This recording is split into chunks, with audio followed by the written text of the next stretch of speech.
أسألك بالله، بعد ما مسكت اللهجة، طبعا الكل بيعرف انه لهجتك قريبة من اللهجة الخليجية وخاصة السعودية. ما بتخجلي من نفسك انك تطلعي بث مباشر وتقولي انك سعودية؟ ما بتخجلي؟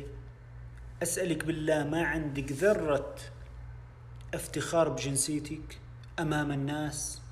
وبتعرفي انه اذا قلت جنسيتك رح ينظروا لك بسخط، لانك ما بتفتخر فيها. لو بتفتخر فيها الانسان بيرفع من مقدار نفسه او بيرفع من قدر نفسه دائما. اما لما بتخجلي من جنسيتك وبتتقمصي شخصية اخرى ولهجة اخرى وجنسية اخرى، راح الناس تنظر لك بسخط، راح تنظر لك بنظرة دونية.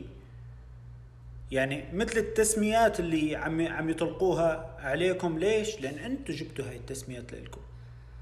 بالله عليك، ما بتخجلي؟ ما بتشوفي؟ ما بتطلع على حالك بالمراي لما تطلعي ببث مباشر وتحاولي تزبطي ازاي تبعك على اساس انك سعودي؟ يعني ما في نوع من ما بتحسي نفسك يعني هيك رخيصة انك عم تتقمصي جنسية غير جنسيتك و... وعم تاخذي فلوس على هذا الشيء؟ او عم تدخلي تحديات؟ يعني الناس اللي عم تدخل معك كل ما حد يسألك بتقولي لهم سعودية، من الرياض، من جدة، من أبها، حافظة كل المناطق، كونه يعني درست الموضوع.